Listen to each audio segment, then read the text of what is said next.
Victor, I demand some explanation. Tiffany, please, no more quarreling. I've had it. What does Mikkos mean by making me stay in this room? I no longer know what Mikkos means. I mean, just because he caught some guy named Robert Scorpio doesn't mean that I have to be punished for this. I mean, what is he thinking, that I would Tiffany, give at this aid moment, I no longer know what Mikkos is thinking. As you could see, I was escorted here, locked in this room, and the guard is outside the door. Oh, are you serious? Quite. I cannot believe this. What happened? My brother and I had a big quarrel. And I'm locked in here until he sees fit Oh, to this release is ridiculous. Just simply because you had a little quarrel. It was a big quarrel. Tiffany, my brother has lost all sense of perspective. Was it serious? Quite. Did he kill Robert Scorpio? No. But I'm not sure about other things. What other things? Victor? Are you talking about Max and Noel? I don't know what happened to them. Oh, this is frightening, Victor. I can read it in your eyes. Oh, Tiffany. You think Mikkos killed them, don't you? Oh, Victor. Oh, you know, when I was a little boy, I used to look forward to the day when Mikkos would be made the head of House of Cassadine. I thought he would do great things for the world. I idolized him, never questioning any of his decisions, never doubting him. And now... Darling, I've never seen you like this. What Tiffany's is... got to be stopped. I've got to find a way to stop him before he destroys poor Charles. Well, he can't do that. That's He pure can sin. and he will. Oh, Victor, no. He's already pushed the deadline for Washington's total capitulation. They have now 12 hours. But that's pure madness.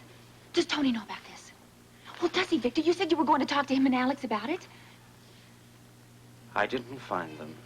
Then ask the guard to go find Tony and bring him here. I mean, maybe the two of you together could work this out, Victor. Tiffany, it's too late. Too late, Victor. Tiffany, it's too late. I'm always praying that God help me.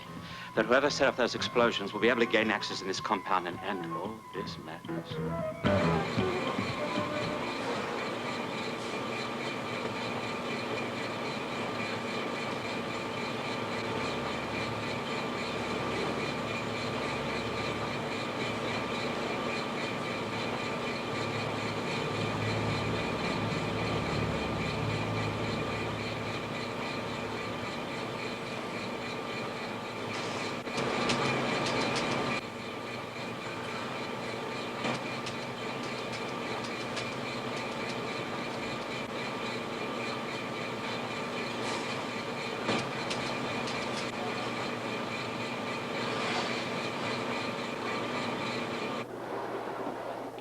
Company, how nice. I have news. Good news. Really? You look a little edgy to me. You'll be happy to learn that your companions will soon be joining you. The little plot to penetrate our compound with that explosion has obviously failed. You know, I'm surprised. I would have thought Alex Quartermain would have been here to join in the fun. I haven't seen her. Where is the little sweetie pie? Probably taking a long beauty nap, no doubt. Victor, he's usually following you around like a loyal pet. I promise you, he'll be here for your execution. Family affair, how nice. However, I have a little special surprise for you. Oh, you're too good to me by half. Yes, I will postpone your demise until you can be executed along with your friends. Oh, but never fear. Your deaths will be relatively painless, at least so I've been told. Well, if you're not here to conduct my demise, you must be here to send another bulletin to poor Charles. No, not yet. Ah, yes, of course. Timing is all important, isn't it, Mikkos? You know, I have this gut feeling that you don't want Washington to cooperate with you. That way you can go ahead and destroy everything that gets in your way. I will if I must, Scorpio.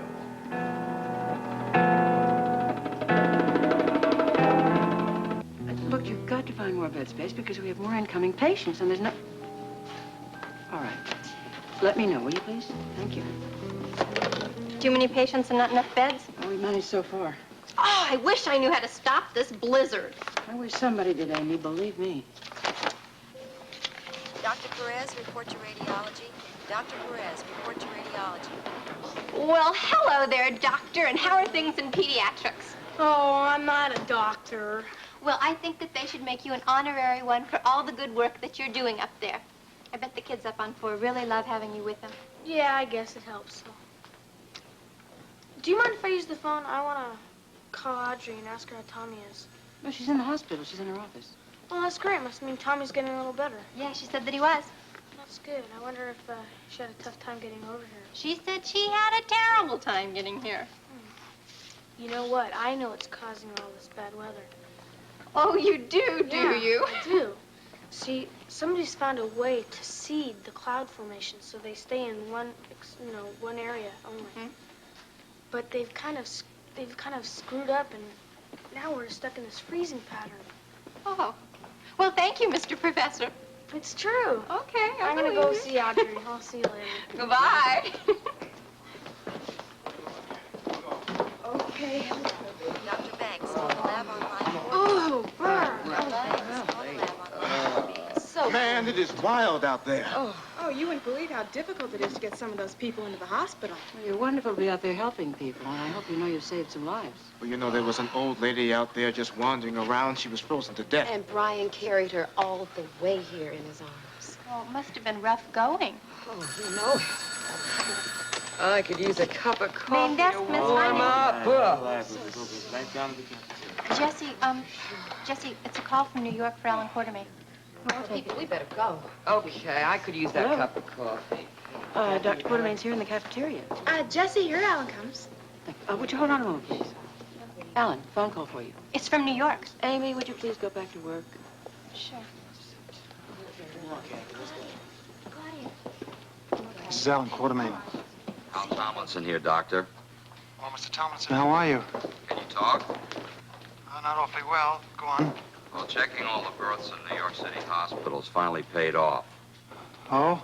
Yes, yesterday, Mrs. Susan Moore gave birth to an 8-pound baby boy without complications. She and the baby are doing fine. Dr. Quartermain, did you hear me? Yeah. Yeah, that's wonderful. Thank you. Now, I have the number of the hospital if you want to write it down. Yes, I do. Can you hang on for 1 second, Mr. Tomlinson, please?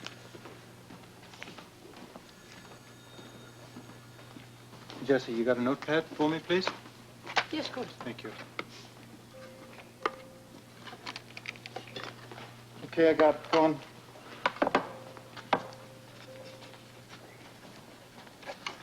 Okay, I've got it. Thank you, Mr. Thompson. You did a swell job. Glad to do it. I'll take over from here. All right. Now, if there's anything else I can do for you, just let me know. You know what I'd really like you to do? I would love it if you could just stop this lousy weather here in Port Charles that's keeping us all prisoner. That would be wonderful. Thanks again. Thank you, Jesse. I wish Mikkos would contact us. He's trying to get us to sweat. He succeeded with me. Well, frankly, I'm in no rush to hear from him again. The more time he takes in contacting us, the more time Washington has to try to pinpoint his island. He'd like to have more bargaining power when you talk to him. Yes, right. And at the moment, I have none. Certainly no direct threat to Mikkos personally. Yes, maybe if he thought his own life was on the line, he might change his mind.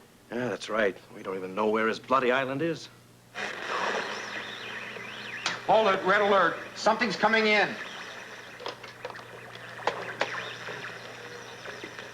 Jesse, have Rick Weber paged and get him to my office immediately. Oh? Thank you, Jesse. Rick's already on his way. Cassadine. Cassadine, come in, Cassadine. Valentine? Speaking. I have something to tell you. Go ahead. We know that Robert Scorpio has accomplices. They set off explosives on my island. I repeat, we know that Robert Scorpio has accomplices. Are you saying you've captured them? I'll do the talking, sir. And this is what I have to say. I have decided to lower the temperature in Port Charles to 40 below zero. You can't do that. I can and I will, as you well know. You've got to think of the citizens of this city. By midnight, the temperature in Port Charles will be 40 below. Look, give us time. Give us time and all human decency, man. The World Security Bureau has been meeting around the clock with UN representatives. That takes time, negotiations. You know that. Perfectly. But I am no longer in any mood to negotiate. Once we pinpoint your island, and make no mistake, we will, you will have to suffer the terrible retaliation.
I'm telling you, Mikkos, if you proceed with this plan, you will suffer the consequences. I have said all I have to say, and I will not listen to any more of your threats. Mikkos, listen to me. Listen. It's no good, sir. He's broken contract. I'm sorry. I have nothing more at this very moment to fight the man with. Why can't they locate the island? I've told you, Mikkos is using a very complicated relay system. It's a constantly changing target. We can't pinpoint it. I know that. I understand that. Well, even if we did locate the ship, we still couldn't identify the island. Rick, if they do identify the island, you know what that'll mean to Laura, as well as Luke and Scorpio. He's right. Those accomplices who set off the explosives have to be Luke and Laura. It's exactly what I'm thinking. Exactly. I know how you're feeling, Rick. And I feel the same way. I'm worried, too. As well as about the people of Port Charles. Yeah, we're going to have our work cut out for us if he lives up to that threat. Doing our best. That's all we can do. Look, I regret that I can't help, but until I hear from Washington, until I can find a location, I can't make another move. You've done everything humanly possible under the circumstances. No question about that, Mr. Valentine. Well, I think that my operators could use a break, listen, unless you have something further to discuss. No. What more is there to say? All right. All we can do now is try and prepare for this emergency. 40 degrees below zero by midnight, and the city will be paralyzed. I'm going to take one of my men down for the coffee break. We'll check back with you later, right? Fine. Well, Steve, like Rick says, everybody's got his job to do. I'd better get started on mine. Steve. Steve. Do you think we should tell the people of Port Charles? That way at least some of them can evacuate. Rick, the panic would be unbelievable. And mass evacuation would take more lives than it would save in this snowbound place. Right. Besides, we have strict orders from Washington. One big leak about all this, and the whole nation could panic. No. We'll just have to hope and pray that Mikkos Cassadine will be destroyed. I'm just afraid that Laura may be destroyed in the process.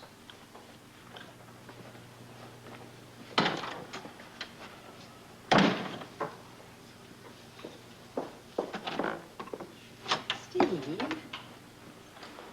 darling, I didn't even know you were in the hospital. Oh, well, since Tommy's so much better, I thought I'd come in and do some work. I'm glad you're here. Very glad. Steve, what is going on? I mean, I passed Dan in the hall. He didn't even see me, and Rick barely spoke to me. I didn't want to tell you while Tommy was sick and you were caring for him, but... But what? I mean, for heaven's sake, you act as if it's the end of the world. You're very close, Audrey. Come on over here and I'll tell you all about it. You've got to be prepared for what could happen.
Poor Charles the temperature I promised them by midnight.